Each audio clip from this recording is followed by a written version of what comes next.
Time to welcome a guest. Who is it, Dad? Tim Legler. Legler, Tim Legler. Legs. Just call him Legs for short. One of the worst nicknames anywhere in sports, but one of the best three-point shooters in NBA history. Now a studio analyst. Let's learn some more about Tim Legs Legler. Right now, I put you in a gym and ask you to take 100 three-pointers. How many are you making? All right, I got to ask you, is somebody feeding me the ball or am I taking it off a rack? What difference does it make? It matters. It matters. Trust me. If I'm taking it off the rack right now, 100 three-pointers, I'd be shocked if I made less than 70. If somebody was feeding me, throwing perfect passes to my chest, a good passer, I'd be surprised if I didn't make 80. So what's the most you've ever made consecutively? Because James Jones told me 111 and Capono told me 127. You made how many consecutively once in practice? The most that I can ever remember making was about 85, and we stopped because I was in a middle of a very long shooting game called 7-Up with Brent Price and Mark Price, the Price brothers in Washington, and the three of us stayed after practice at a shoot-around in Milwaukee, and we shot for, my God, it had to be 30 minutes straight with guys not missing shots. And then I kept going after they were eliminated, and I got up to 85. And then they basically told me we had to go. They were in my ear because the bus was ready to pull out. That's the White Shooters Club right there. That's a very elite club, believe me. We didn't let Bobby Sura get in that club, by the way. Well, what was it like? What was it like to be a white player in the NBA? How would you explain it to somebody?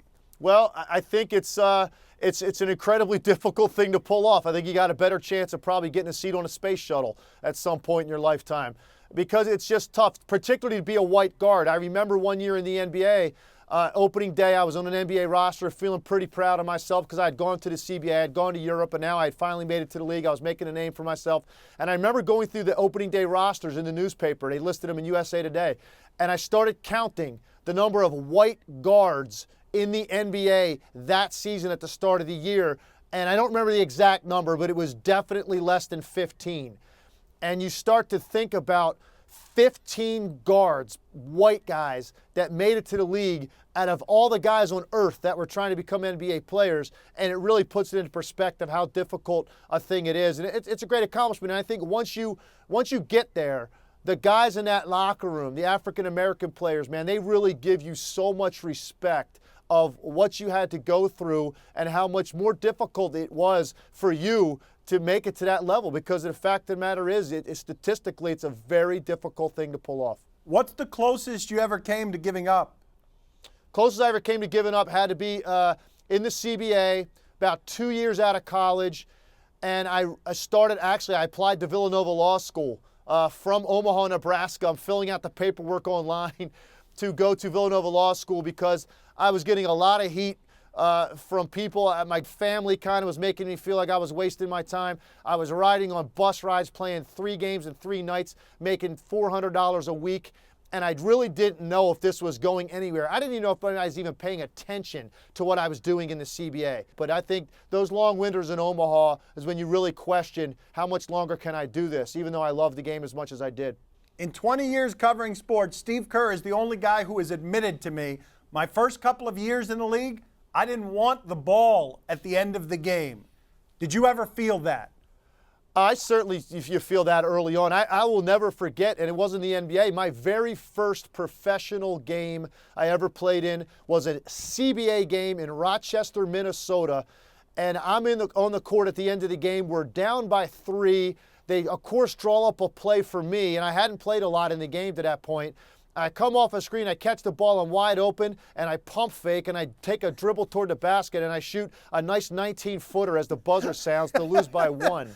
And I remember going back to the locker room, and one of the veteran players telling me, and this is a guy that had never seen the NBA, and he's probably like 33 years old at the time, saying to me, "Don't worry, Rook, you never should have been out there in the first place."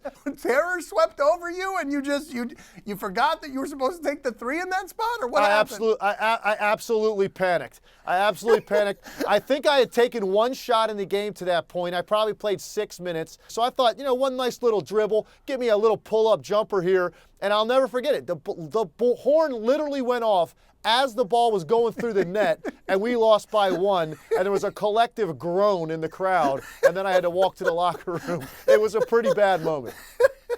My father has a question for you, Tim. Go ahead, Poppy. How do you propose to your wife? I proposed to her on a night when it was the ESPN Christmas party about 4 or 5 years ago. Leaving from New York, had dinner in New York, going up to Bristol, Connecticut for the Christmas party that night, and had dinner and got in the limo, and I had taken the ring and I had put it inside an ice bucket inside the limo. She's thinking we're just celebrating the Christmas party and the holidays, and I asked her if she could please hand me some champagne and make sure you grab the ice. And she looked in there and the ring was in there, and I literally got down on one knee in the car, took the ring, and I will never forget this. I'm in a limo in New York City navigating out of Manhattan, and just about the time I'm ready to say, "Will you marry me?" the guy makes a right turn and I fall over on my side and I bang my head on the side of the limousine.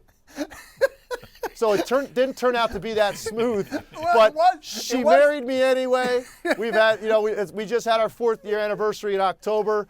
And I could not possibly be any happier. And hopefully she's watching this today. She remembers that. It was very smooth. You kind of botched the landing, but it was very smooth right. before that. Legs, thanks for being on with us. That was fun. Gracias. Appreciate it, Dan. Thanks a lot. Okay. Coming up after this break, we indulge in some Do You Question? Indulge, good verb. And later we take a look at the loneliest man in college football. I started the new year feeling bad for this guy. The Stanford kicker missed the game-winning kick twice.